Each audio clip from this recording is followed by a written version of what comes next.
Hi, everybody. Welcome to the Writing Lounge. Today, we are going to focus on creating effective executive summaries.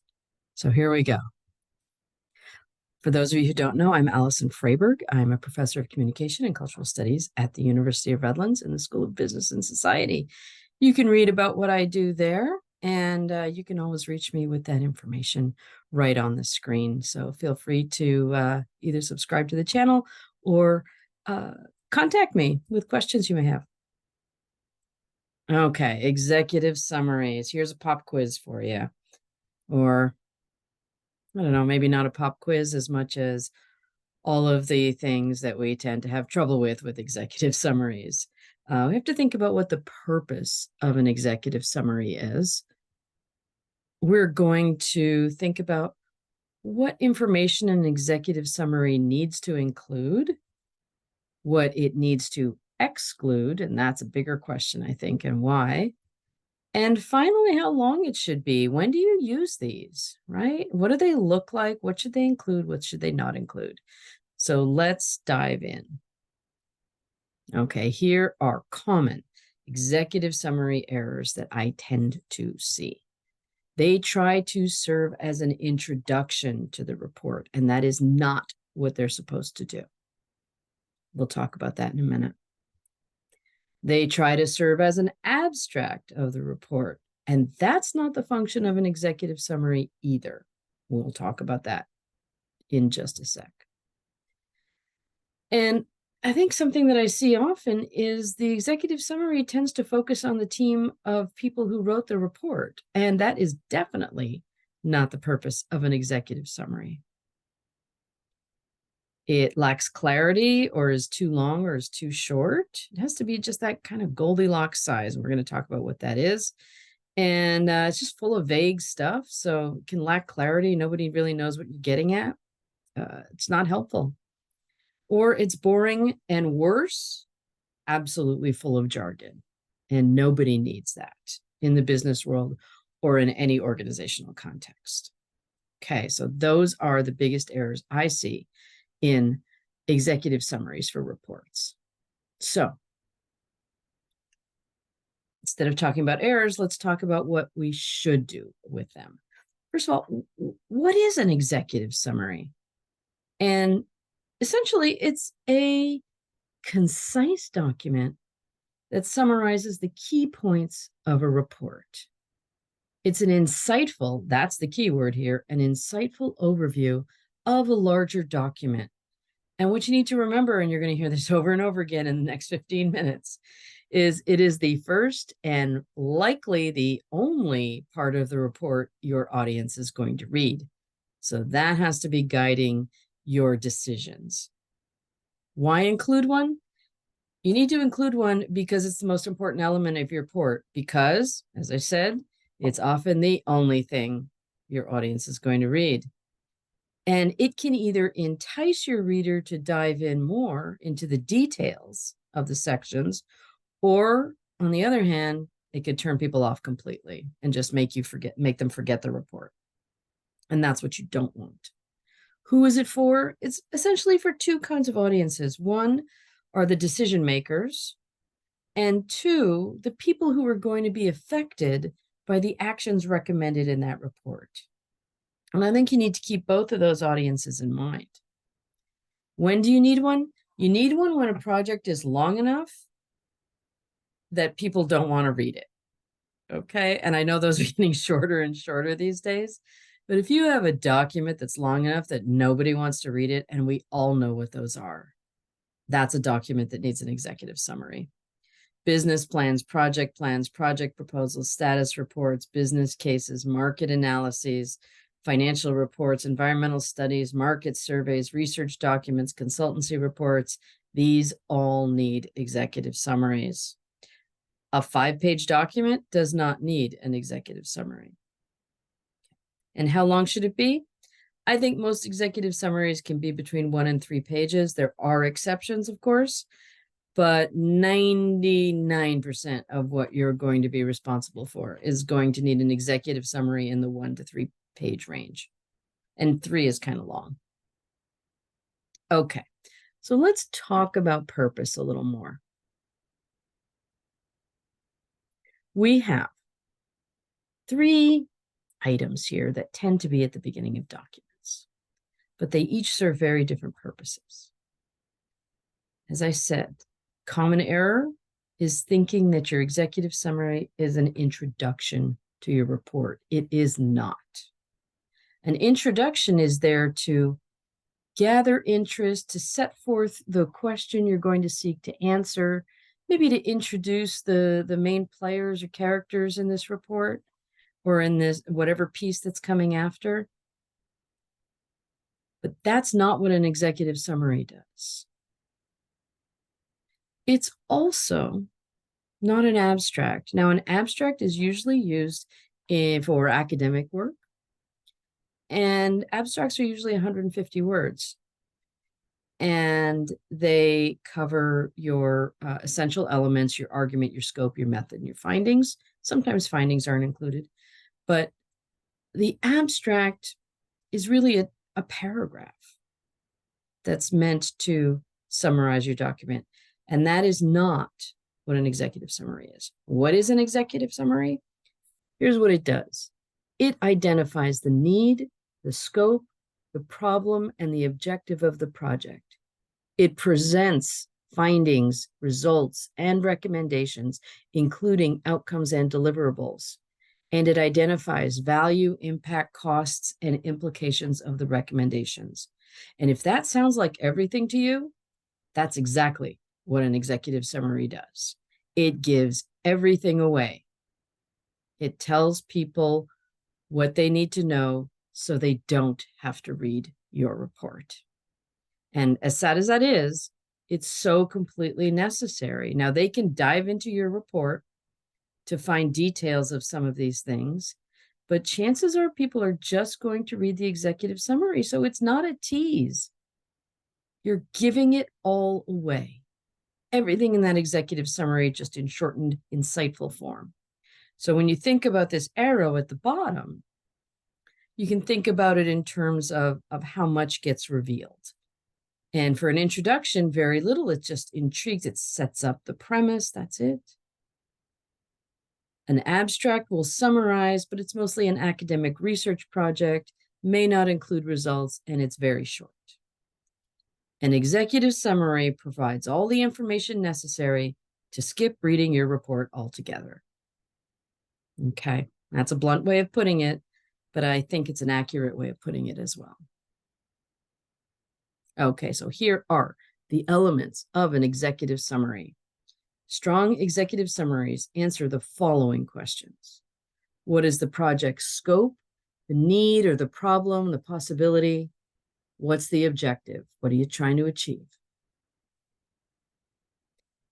What are the major findings and what are the key results and why do these matter?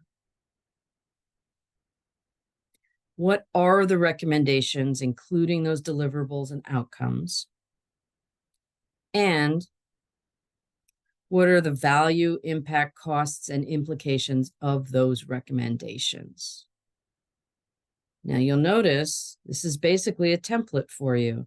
Your first section will deal with scope, need, problem, objective. Second section, findings and results. Third section, recommendations. And the fourth section, value, impact, costs, and implications of the recommendations. And those are the elements of a strong executive summary. I invite you to think about actually designing the executive summary in a report, not just throwing the words on a page in paragraphs that look like they're written for school. Okay. Design the report. It belongs at the beginning of the report after the table of contents. You should write the actual executive summary after the process of writing the report is done. Because if you do it before then, you're not going to have a sense of the whole report. And if you're trying to write an executive summary that allows people to skip writing your report, you better have written the report to know exactly what needs to go in that executive summary. Otherwise, it's going to start looking like an introduction. Use text boxes, bold, font styles and sizes, bullets and color to improve the visibility of your key points. Design things, don't just write them.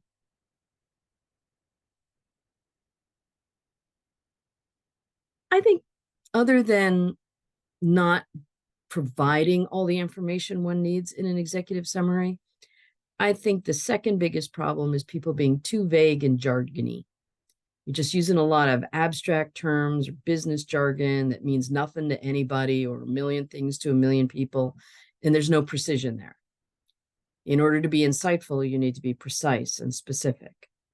So what I want to do here is give you a technique for forcing precision from vague and abstract terminology. Okay. And what you need to do is very simple. You just ask those W questions. I'm going to give you an example. Who, what, when, where, why, and how. Watch this. Here's an example of something that, could be written in an executive report. It's being it's trying to be insightful. I'm going to read it to you. I wrote these. Greece has been greatly affected by industry moves towards automation. Unemployment is expected to rise significantly in the coming years. Industry leaders are anticipating this shift and adjusting their company's strategies.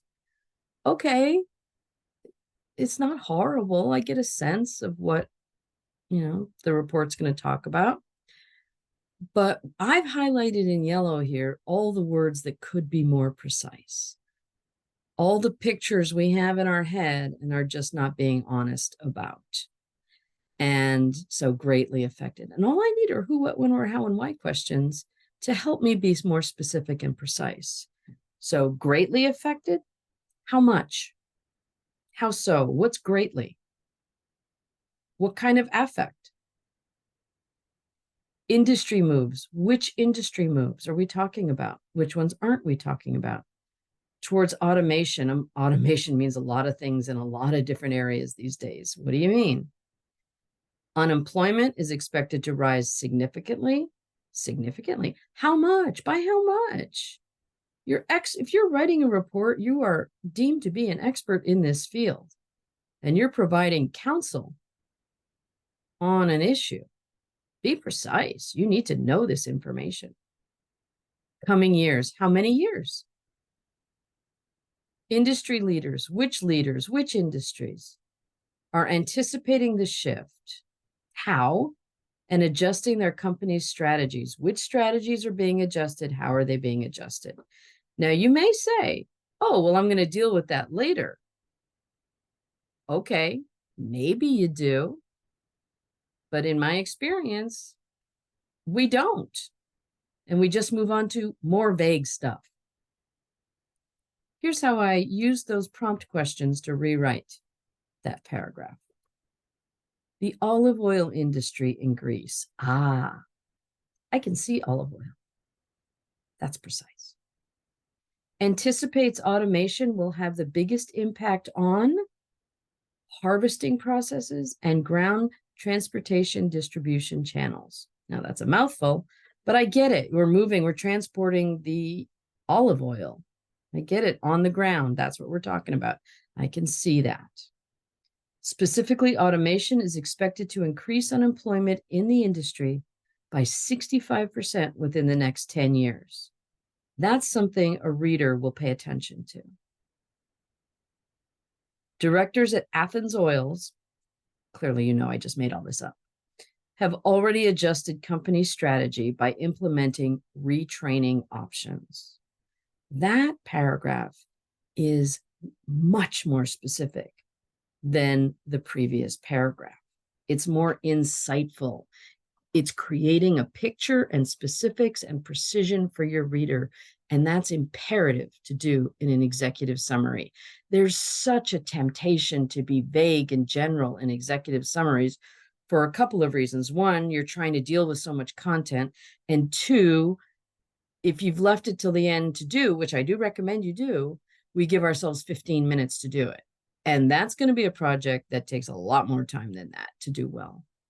Okay, so think about it that way. See if you can find it when you're relying on jargon, when you're relying on business speak, when you're relying on very vague terms, very abstract terms that aren't being helpful for a reader. If you can actually say, what do you mean by that? Then you need to figure out what you mean by that. And you can do that with who, what, when, where, why, and how questions. This, by the way, works for all kinds of writing. Hey, what about using ChatGPT? Can't I just paste the report into ChatGPT and say, create an executive summary? You know what? You can. Of course you can. In fact, one of the job areas that's growing tremendously is becoming that person who knows how to create prompts for large language learning models. Okay, so very fascinating.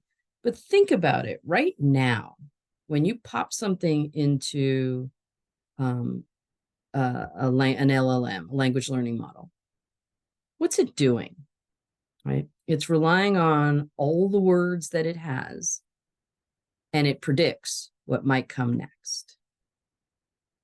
And I don't know about you, but that sounds a lot like the game show Family Feud, where you're trying to get the most popular answer to X. And to me, that's not very insightful. To me, that leads to a lot of abstraction, a lot of jargon, a lot of saying nothing about a whole lot. I just don't know if it's going to be that effective without really strong training in prompt generation for LLMs. Now, you can do it. There's nothing stopping you from doing it. But ask yourself, is this what you really want in your executive summary? Is this how you're going to best be insightful? Your call. All right. Here's an example of a strong executive summary. Now I know it's blurry. It's blurry on purpose. It's not really focusing on the content right here. You can look this up. It's from Oxford Economics. It's a nice little executive summary. But look what they've done here. You have a bunch of blue boxes for call out takeaways, right? Where we can really get a sense of what's going on with those blue boxes. We also have things divided up into paragraphs that aren't too long. And you'll notice that the first line of each paragraph is bolded. Now, the way they've written this is the thesis or the claim, the main point of that paragraph happens to be first. Now, that's a writing decision, and they've done it here for consistency. So you could actually read that bolded sentence of all those paragraphs and get, if you will, an executive summary of the executive summary. And I think that's a nice way of really creating something. You'll notice also it's just set out nicely. The design is nice. The blue boxes are easy to pop out at you. The bold is nice. It's just a nicely designed executive summary. This one is 3 pages. It's a very long report. I think this original report was about 80 pages. So they used 3 pages for their executive summary. All right. So we come to our conclusion, our recap here. Follow these prompts for an executive summary. First, identify the project scope, need, or problem and objective. Second thing you do, explain, don't just identify, explain the major findings and key results and talk about why these matter. Third, list the recommendations, include the deliverables and outcomes. And number 4, that's kind of your reasoning for the recommendations. Describe the value, impact, costs, and implications of those recommendations. Get specific. Design your executive summary for visibility. And eliminate everything else. Nothing else needs to be in your executive summary. Above all, prepare for your audience to read only the executive summary. All right. Thanks for coming to the Writing Lounge. We'll see you next time.